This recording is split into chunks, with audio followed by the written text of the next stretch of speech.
प्रयत्न साधक है, तुम्हें आलस से छोड़ना पड़े। मेरे पास लोग आते हैं, वो कहते हैं कि सुबह का ध्यान जरा मुश्किल, 6 बजे आने में कठिनाई होती। तुम समझ ही नहीं रहे कि तुम क्या कह रहे हो।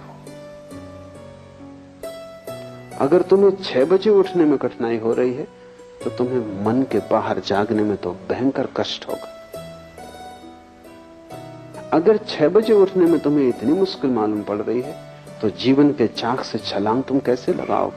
एक छोटी सी आदत कि तुम 6 बजे नहीं उठते रहे हो, बस 2-4 दिन आलस्य पकड़ेगा, पर आलस्य को तुम जीतने देते हो और आलस्य की कीमत पर ध्यान को खोने को तुम तैयार हो, तो ध्यान का तुम्हारे मन में कोई मूल्य ही नहीं है। अगर मूल्य होता तो ये सवाल तुम उठाते ना। कोई आता है, वो कहता है कि 4 ध्यान में तो थकान हो जाती, अगर 2 छोड़ दें। तुम 4 ही छोड़ सकते हो, क्योंकि 4 में थकान होती, 2 में आधी होगी, लेकिन होगी तो। और मैं जानता हूं कि अगर मैं तुम्हारे मन को सुविधा दूं कि 2 छोड़ दो, कल तुम आओगे कि 1 ही करें, तो क्योंकि वही मन, 2 में भी तुम थकोगे तो ही। अगर तुम उस सूत्र को बांधकर चलते हो तो तुम आज नहीं कल आलस्य में डूबना ही पसंद करोगे, क्योंकि कुछ भी करने में श्रम तो होगा। ध्यान रहे, जीवन श्रम है, मृत्यु विश्राम है। तो अगर मरना हो तब कुछ करने की जरूरत नहीं, अगर जीना हो तो कुछ करना पड़ेगा। और अगर विराट जीना हो तो विराट उद्यम करना होगा। अगर परमात्मा को पाना हो तो ऐसा छोटा छोटा प्रयास काम नहीं करेगा, तुम्हारा पूरा जीवन ही प्रयास बन जाए। तुम रत्ती रत्ती दांव पर लगा दो अपने को, कुछ भी तुमने बचाया तो तुम चूक जाओगे। यहां पूरा ही दांव लगेगा तो ही तुम बच सकते हो। इसलिए थोड़े से लोग उपलब्ध हो पाते हैं, कोई कारण नहीं सिवाय आलस्य के। तुम ध्यान भी करते हो तो तुम ऐसे करते हो कहीं पैर में चोट ना लग जाए, कि कहीं किसी का धक्का ना लग जाए, कि ऐसा करें कि थक भी ना जाएं। तुम कर ही क्यों रहे हो? तुमसे कहा किसने? लेकिन तुम साफ भी नहीं हो। तुम ऐसे धुंधलके में जीते हो जहां सब अंधेरा अंधेरा है। तुम्हें यह भी पक्का नहीं कि तुम यहां आ कैसे गए, कैसे चले आए। तुम, कोई आ रहा था, तुम साथ आ गए, कि सोचा चलो देखें, कि चलो देखें दूसरे क्या कर रहे हैं।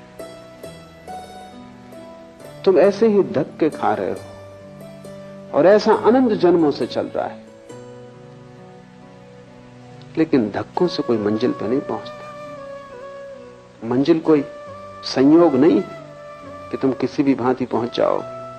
मंजिल एक गंतव्यपूर्ण यात्रा है।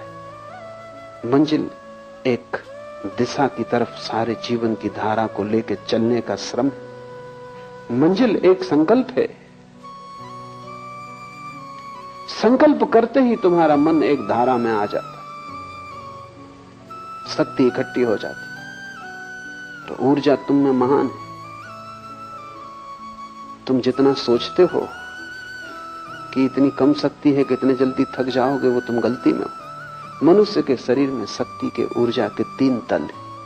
एक तल ऊपर का है जो रोजमर्रा काम के लिए, जैसे तुम जेब खर्च के लिए खीसे में कुछ रुपए डाल रखते हो, वो तुम्हारी पूरी संपदा नहीं। जेब खर्च के लिए है कि बाजार गए कुछ सामान वगैरह लाना, कुछ रुपए। मुल्ला नसरुद्दीन एक दफा गांव से गुजर रहा था, बाहर अंधेरा था, 4 आदमियों ने पकड़ कर उस पर हमला कर दिया। उसने इस भयंकर ढंग से लड़ाई की कि 4 को पछाड़ दिया। बामुश्किल वो 4 उस पर कब्जा कर पाए, बामुश्किल। और जब उसके खीसे में हाथ डाला तो केवल 7 पैसे थे। तो उन्होंने कहा हद कर दी नसरुद्दीन, 7 पैसे के लिए? नसरुद्दीन ने कहा कि मैं नहीं समझा कि तुम 7 पैसे के लिए लड़ रहे हो। बाएं पैर के जूते में 500 रुपए छिपा रखे। लेकिन तब उनने भी हिम्मत न की उसका बायां जूता खोलने की, क्योंकि जो 7 पैसे के लिए ऐसा भयंकर श्रम किया, उन्होंने कहा नमस्कार, फिर कभी।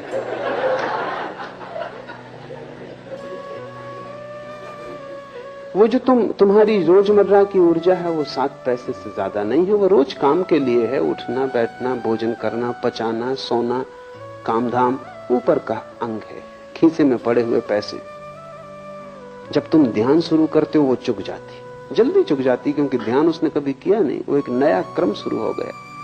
अगर तुम उसकी ही बात मान के रुक गए तो तुम कभी ध्यान ना कर पाओगे, उसकी तुम सुनो मत।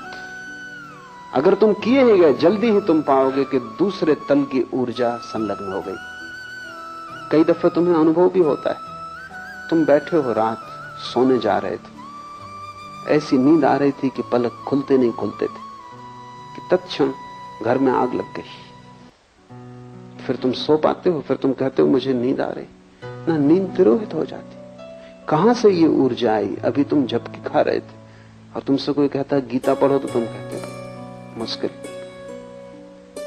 लेकिन घर में आग लग गई। गीता छोड़ सकते थे लेकिन घर में आग लग गई। अब तुम दौड़ रहे हो, भाग रहे हो, बुझा रहे हो, और आग भी बुझ जाएगी तो भी अब इस रात तुम सोने वाले नहीं। अब तुम जागे ही रहोगे, कितनी कोशिश करो सोने की, नींद ना आएगी। क्या हुआ? दूसरा तल जो रोजमर्रा शक्ति का नहीं है, संरक्षित तल टूट गया।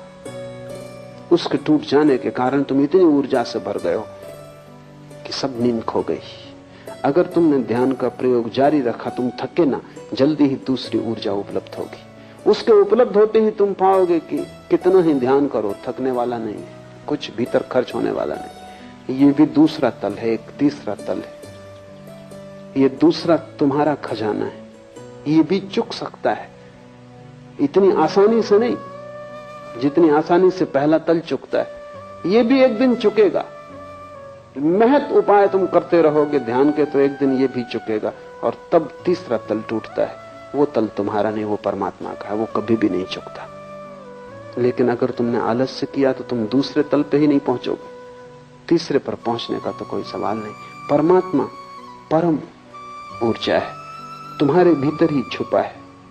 पहला तल तुम्हारे मन का, दूसरा तल तुम्हारी आत्मा का, तीसरा तल परमात्मा का। मन को चुकाओ तो आत्मा की ऊर्जा उपलब्ध होगी, आत्मा को भी चुका दो तो परमात्मा की ऊर्जा उपलब्ध होगी, जो शाश्वत, जिसके फिर चुकने का कोई उपाय नहीं। फिर तुम विराट के साथ एक हो गए।